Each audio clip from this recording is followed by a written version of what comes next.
প্রাচীন এক শহর, মাটির ঘর, সরু গলি, দূরে একটি পুরনো মসজিদ। ফজরের আজান ভেসে আসছে। শহরের এক কোণে ছোট একটি ঘরে থাকেন এক সম্মানিত অলি। শহরের মানুষ তাকে হজরত আব্দুল হাকিম রহমতুল্লাহ নামে চিনত। তিনি ছিলেন আল্লাহ ভীরু, শান্ত স্বভাবের একজন অলি। প্রতিদিন ভোরে তিনি তাহাজ্জুদ শেষে মসজিদে যেতেন এবং মানুষের মাঝে দ্বীন শেখাতেন। তার দরবারে প্রতিদিন মানুষ আসত, কেউ দুঃখ নিয়ে, কেউ প্রশ্ন নিয়ে। তিনি সবাইকে ধৈর্যের সাথে শুনতেন এবং কুরআন হাদিস অনুযায়ী উত্তর দিতেন। একদিন শহরের এক ধনী ব্যক্তি তার কাছে এসে বলল, হুজুর, আমার অনেক সম্পদ, কিন্তু শান্তি নেই। অলি মৃদু হাসলেন, বললেন, সম্পদ শান্তি দেয় না, আল্লাহর স্মরণই শান্তি দেয়। দিন কেটে যায়। হঠাৎ এক রাতে শহরে বড় আগুন লাগে। আগুন ধীরে ধীরে ছড়িয়ে পড়ে। মানুষ দৌড়াচ্ছে, চিৎকার করছে। সেই আগুনে অলির ছোট ঘরটিও পুড়ে যায়। সব হারিয়ে ফেলেন তিনি।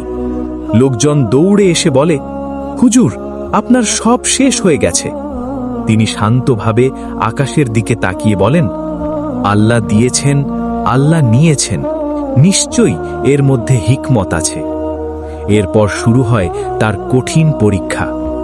আগে যেখানে শত মানুষ তার কাছে আসত, এখন কেউ আসে না। মানুষ ভাবতে থাকে, যদি তিনি সত্যিকারের অলি হতেন তাহলে তার ঘর কেন পুড়ল? ধীরে ধীরে তিনি একা হয়ে পড়েন। খাবার নেই, ঘর নেই। তিনি শহরের বাইরে একটি গাছের নিচে থাকতে শুরু করেন। একদিন প্রচণ্ড ক্ষুধায় তিনি বসে আছেন। একটি ছোট ছেলে এসে তাকে শুকনো রুটি দেয়। তিনি চোখে পানি নিয়ে বলেন, আল্লাহ, তুমি কত দয়ালু। রাত গভীর হয়। হঠাৎ তার মনে সন্দেহ আসে, আমি এত ইবাদত করলাম, তাহলে কেন এই অবস্থা?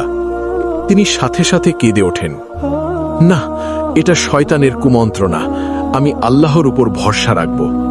তিনি সিজদায় পড়ে যান। এভাবেই কেটে যায় কয়েকদিন। একদিন শহরের বাদশাহ স্বপ্ন দেখেন।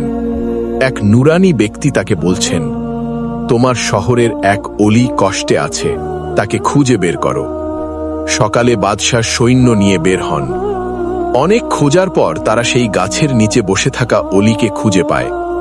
বাদশাহ বিস্মিত হয়ে বলেন, আপনি এখানে? অলি মাথা নিচু করে বলেন, এটাই এখন আমার ঠিকানা।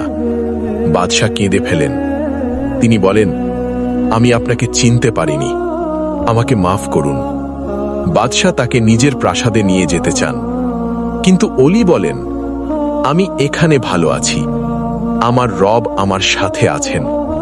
বাদশাহ জোর করেন না, বরং শহরের মানুষকে ডাকেন এবং বলেন, তোমরা একজন আল্লাহর প্রিয় বান্দাকে ছেড়ে দিয়েছ। মানুষ লজ্জিত হয়। ধীরে ধীরে আবার মানুষ তার কাছে আসা শুরু করে। কিন্তু এবার অলির চোখে দুনিয়ার কোনো মোহ নেই। তিনি শুধু আল্লাহর জন্য বেঁচে থাকেন। তিনি রাতের অন্ধকারে একা দাঁড়িয়ে আকাশের দিকে তাকিয়ে আছেন।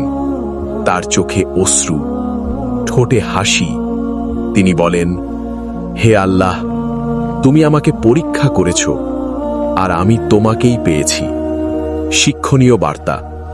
আল্লাহ বলেন, নিশ্চয়ই আমি তোমাদেরকে পরীক্ষা করব কিছু ভয়, ক্ষুধা, সম্পদ ও জীবনের ক্ষতির মাধ্যমে। সূরা আল বাকারা 2:155। রাসূল সাল্লাল্লাহু আলাইহি ওয়াসাল্লাম বলেছেন, যাকে আল্লাহ ভালোবাসেন তিনি তাকে পরীক্ষা করেন। সহিহ বুখারী।